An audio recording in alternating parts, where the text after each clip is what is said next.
So hi guys, welcome to my vlog. For today's video nga po pala ay nandito kami sa may Bulacan, Marilao, dito kala Boss T-Pants. Ang nagagawa nga pala palagi ng ating decals. Pati nga pala kay Hotdog, si Boss nga din pala ang nagagawa. So dumayo na nga tayo dito para malagyan na ng decals si Nek. Sa mga taga Bulacan, pwede nga din po pala kayo dito magpakabit. I-waze nyo lang or i-maps yung T-Pants Decals Apparel. So yun, dito na nga din kayo dadalin guys. Bali, nakapasok na nga tayo sa magandang shop ni Boss Marlon. At dito nga din pala sa loob, lalagyan ng decals si Nek. So, kung gusto na lang din magpagawa ng decals, ay mag-PM lang kayo sa page ng T-Pants Decals Apparel. At pwede nyo nga din ibigay yung design na gusto nyo para magawa na kayo agad-agad. Bali, pagdating nga din pala natin is may nilalagyan nga pala silang mga decals. Ilang motor din nga pala yung nalagyan. At may iba nga pa pala silang services, nag-i-sticker nga din pala sila. Tapos yan nga decals, naggagawa din sila ng logo.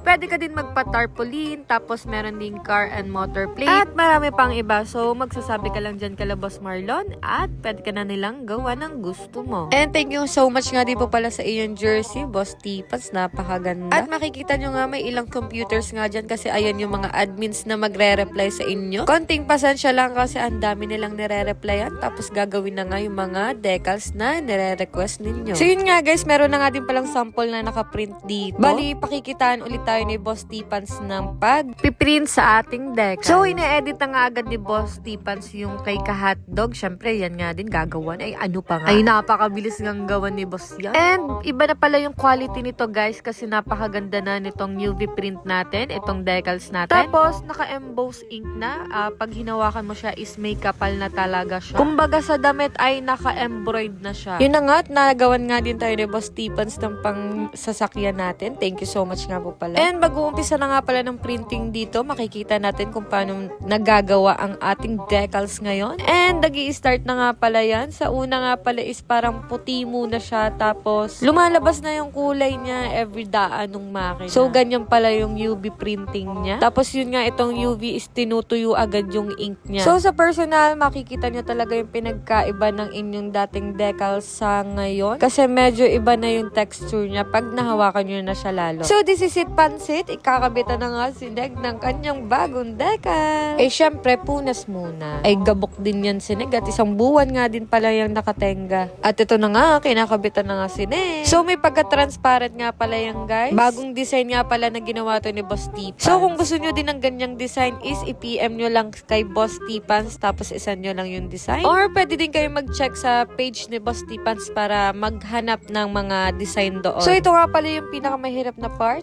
Gawa nga may tabas-tabas yan. Ay, naremedyohan naman ni Boss. Ganyan kagaling yung mga stuff ni Boss T-Pants. So yun na nga, kaya ako'y nanood para sa susunod ay maalam na din akong gumawa ng paglalagay ng deck. Para naman ma-perfect. So yun na nga, ayos na nga siya. Ginanon lang ni Boss. Thank you so much nga po. So yun nga guys, habang kinakabitan dyan si Nek, super kinikilig na ako kasi ang ganda ng kinalabasan niya. Kumbaga transparent siya. Yung kulay ng motor ko is nangingibabaw pa din tapos sumabay pa nung decals. Kaya napakaganda.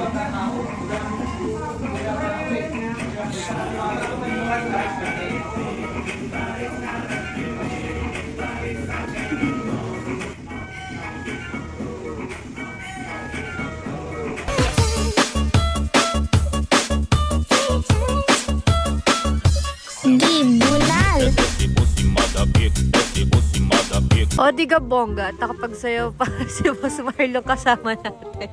So, thank you so much nga po pala sa mga nanood. Siyempre, dito sa mga staff din ni Boss Marlon. And kita-kits po ulit tayo soon. Maraming salamat po sa pagkabit kay Neg at pag-aalaga. Maraming salamat po. Ingat kayo palagi. God bless and Bombane!